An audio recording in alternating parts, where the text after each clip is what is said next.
Hey friends, so I've decided we're going to do like a mukbang on top of our March wrap up. So I'm going to go through McDonald's and get my food and then I'll be right back.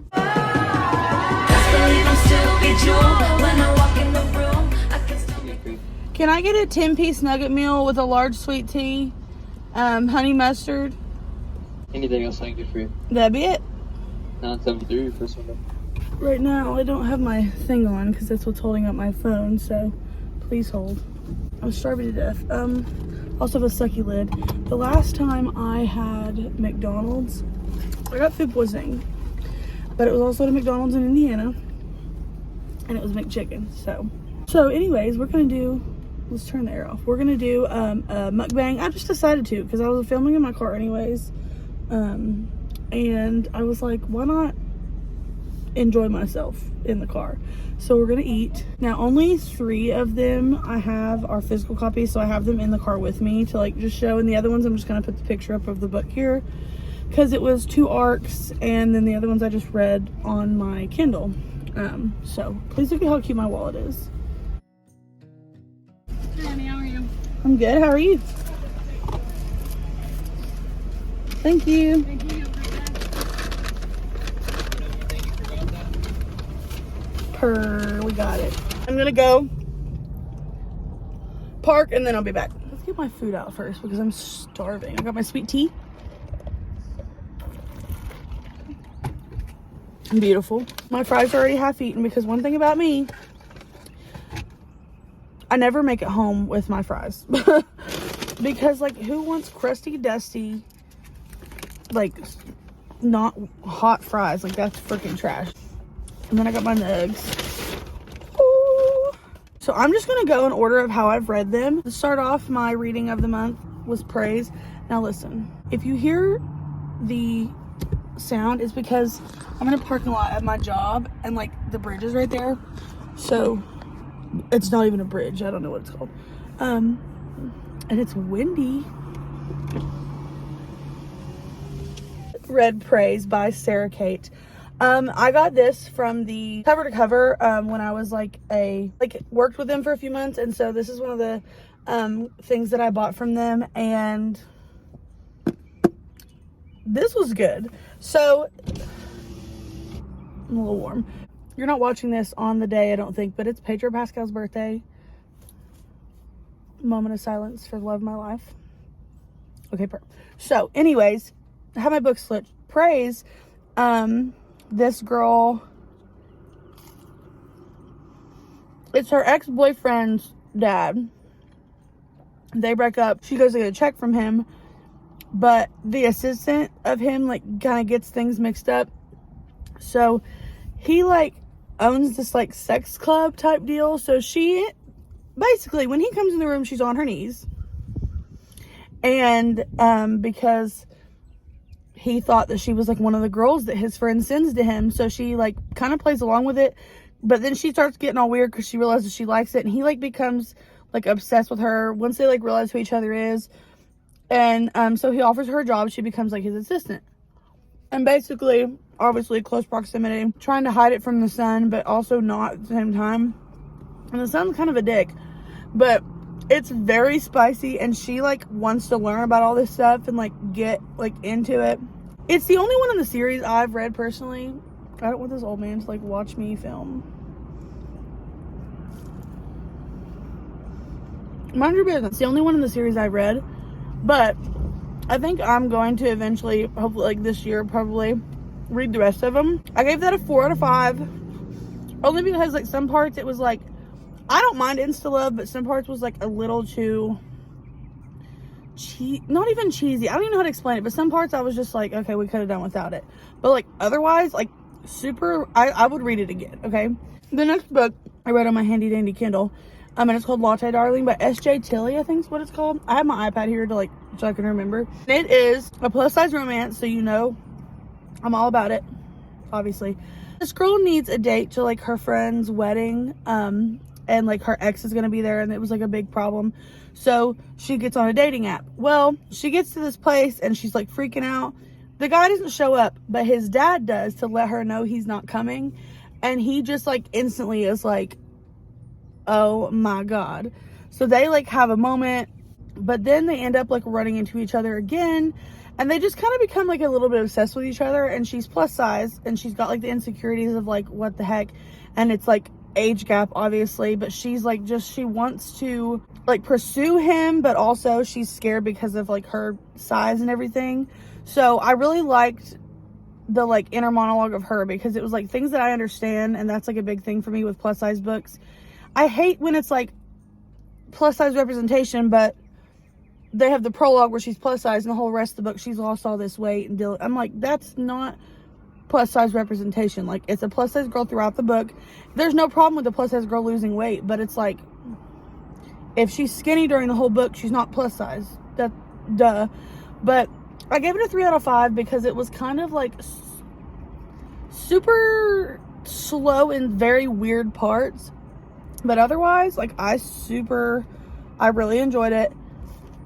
I will probably read it again. I also read it kind of quick because I just wanted something to read in that moment, but I didn't want to read like anything super heavy, if that makes sense. I probably will read it again, but like sit and take it in. But plus size romance, it was really good. Good representation. I'm going to do a video on plus size representation books soon. So if you have any suggestions you think I would like to read, let me know, because I'm going to do like my research and read some more. I've got some like set aside, so let me know.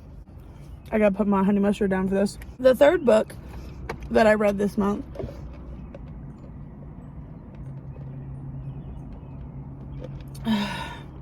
sweet tea,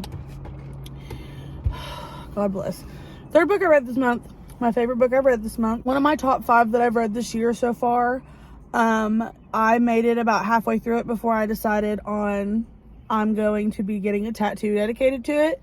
I'm getting 2 tattoos on the same day. One of them is dedicated to the book, and the other one's going to have it involved. But it is the second book in the Love Light Farm series, which is In the Weeds. Y'all, I knew I would like this book because in Love Light Farms, I super loved Beckett, who is the main character in this. You meet Evelyn, Evie. I'm pretty sure it's probably pronounced Evie, because Evelyn, Evie, but I had a girl in school named Evelyn and we called her Evie. So I'm probably saying it wrong, but just mind your business. In the first book as well, because she's like kind of an important character, honestly, and they like meet. Well, when she's introduced in the first book, you realize that her and Beckett know each other, but it's kind of like a weird situation, but that doesn't really explain it or go into detail. Basically, she's like an influencer, so she comes and she covered the farm.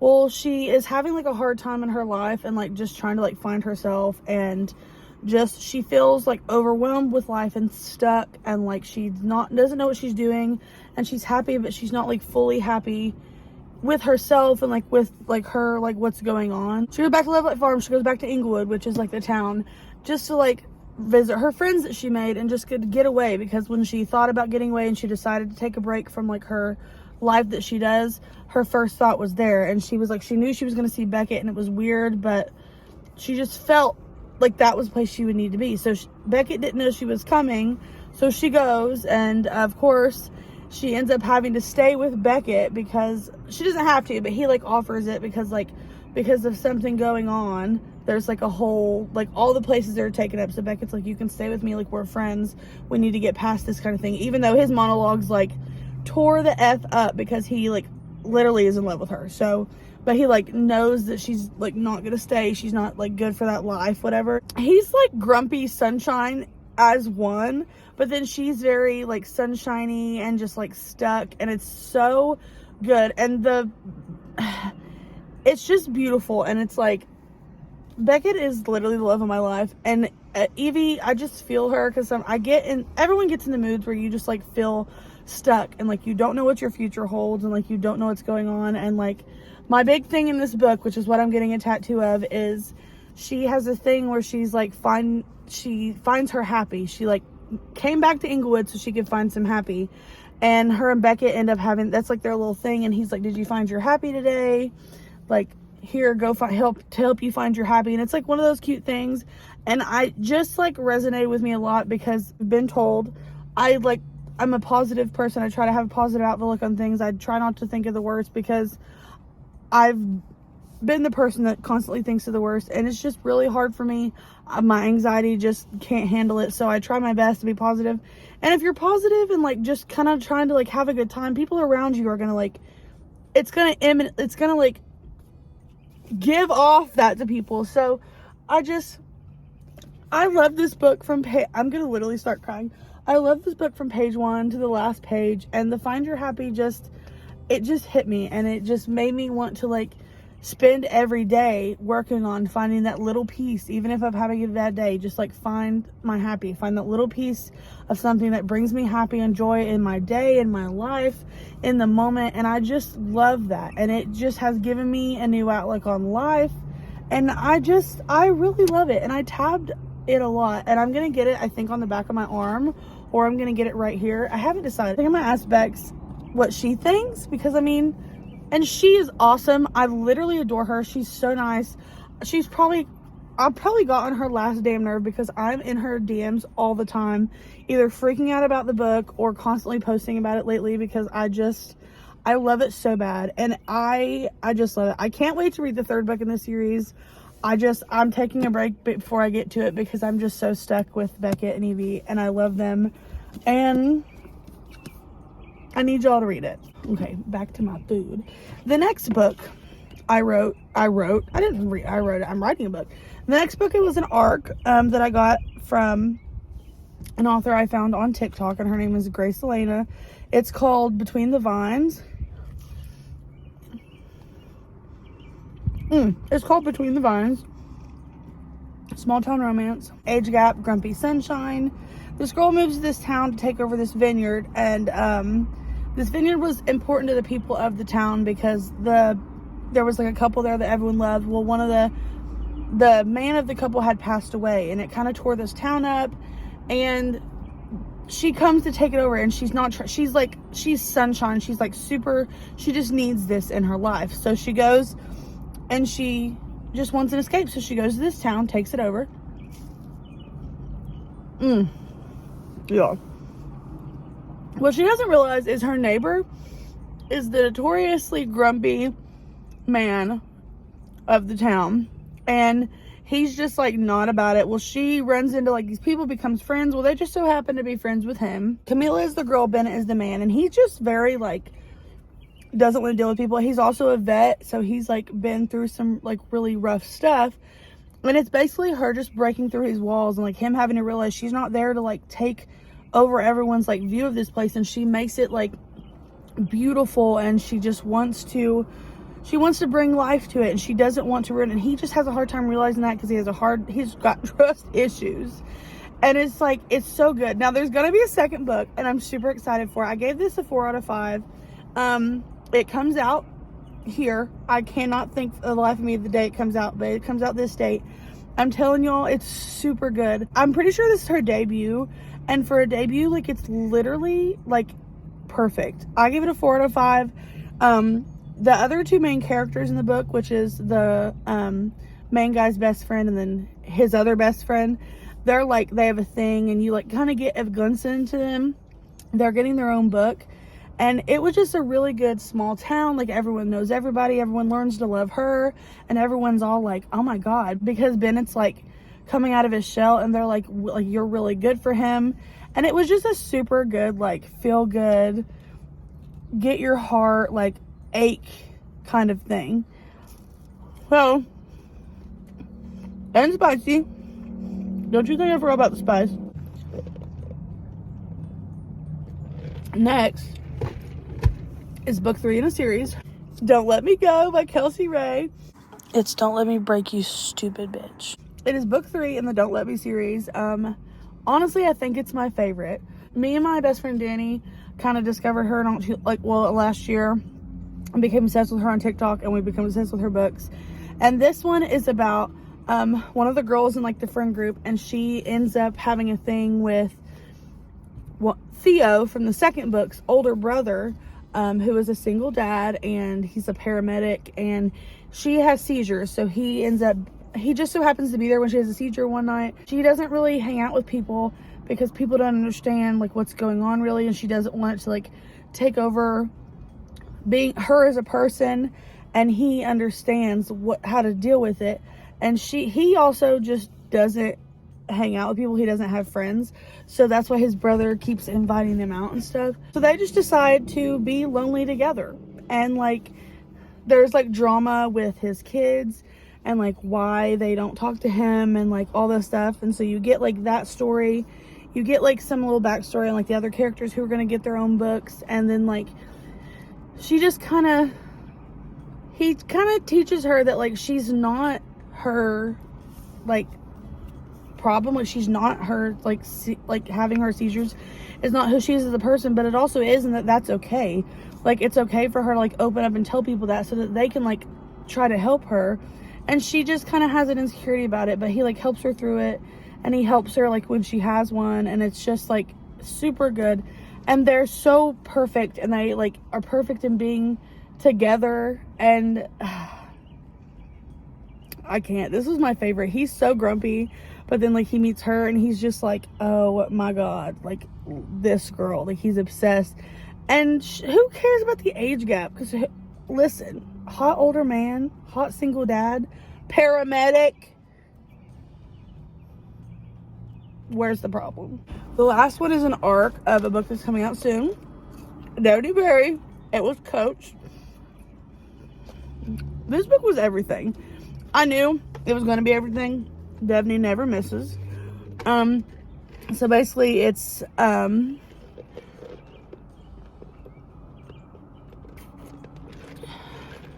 I ate this up, yo. It's like a second chance romance type thing. A little bit of forbidden, but like also not. Single dad, y'all. It's obviously a pattern for me. They were best friends when they were like in college, and he ended up getting his girlfriend, who is her roommate, but then the roommate ends up being like super hateful and rude to her. Well, the last time they see each other before like 10 years, she finally kisses him, which him and his girlfriend have broken up. And it like starts in his point of view, and he's talking about like how he just wants to kiss her so bad, but he wants to make sure it's right. Like he's obviously like in love with her, and vice versa. So she does the thing and kiss, and he's so excited, and like he's so giddy when she leaves and he shuts the door. But when the door opens, it's his ex, and she's got a pregnancy test. This woman is a damn bitch. Like anyways, fast forward to like, I think it's like 10, 11 years later, and he just so happens to come to be the coach at the college she works at, where she's like the like director, assistant director over like all the sports stuff. So they have to work closely together, and she is like hell bent on ignoring him and like staying away from him because he broke her heart. Because when it happened, he ghosted her. Like she didn't hear from him again, and it just became like a problem. And so she got her heart broken because they kissed, and she thought it was great and everything, and she didn't know otherwise because he just ghosted her, and she didn't know why. And then he goes and marries this girl and has a kid. So she's like, okay, well, he obviously chose her over me type of thing, you know. So comes back, and he's just like, he doesn't know she's there. She knew he was coming. So, and then this guy who'd been their best friend forever still talks to him and was working there with her, didn't warn him that she was going to be there. So it was like a whole thing. He's getting his own book, by the way. His name is Torin. I'm so excited. I'm so sorry. I just scared the lady get in her car. I'm so sorry. And I'm pretty sure it's age gap. I think, anyways, we'll discuss that in a minute. She just announced it today, and I'm like so excited about it. She's like, I can't do this. We're coworkers. Like, it's whatever. She won't let him like apologize because she's like, I don't want to hear it. You broke my heart. I'm not being put through that. So he tries and tries and tries, and she's just like, leave me alone. Like, whatever. So he is like trying so hard, and he's trying to be a good dad as well. She just kind of is like super civil, and it's driving him nuts how like aloof she is about it, because he's like, I don't want that. Like, I want my Millie back. And his name's Ford, by the way. Ugh, beautiful. He's like, this is bullshit. Like, I'm gonna chase after what I want now. I want my Millie. And he's pissed that she's just like acting like it's no big deal. So finally he pretty much forces her into like going to get a drink with him so he can apologize and talk to her. And she's like, she just kind of breaks to him, and he's like, why don't you talk to me? And she's like, because you left. And I was like, ooh. And he's like hurt because she's obviously hurt. So you get to see like, so then he kind of explains what happens and like why he ghosted her and stuff. And she's like, that's not, it still doesn't make it okay. Like, I'm still hurt, like, but we can be friends. And they deal with their thing, and it like gave her some closure. But she still has a hard time about it. But you know how things go. She ends up getting close with his daughter. They end up getting close again. It's a whole thing, and she still has some walls up. His ex brings in some drama. The people she works with, this one man brings in some drama, and he's a bitch. But it's like super good. Y'all, he is obsessed with this girl, and they have all these inside jokes when they were younger, and he gets jealous because like all these people know her like now, and she still has like a wallop for him. Ooh, he's just obsessed with her. Like, I can't even. And the epilogue, y'all, the epilogue. And the second book is going to be about Tora and the friend. She announced it today, and it's going to be beautiful. His book is going to be like coach student like kind of thing, and I could like cheese so hard talking about it. But yeah, so that's my reading wrap up.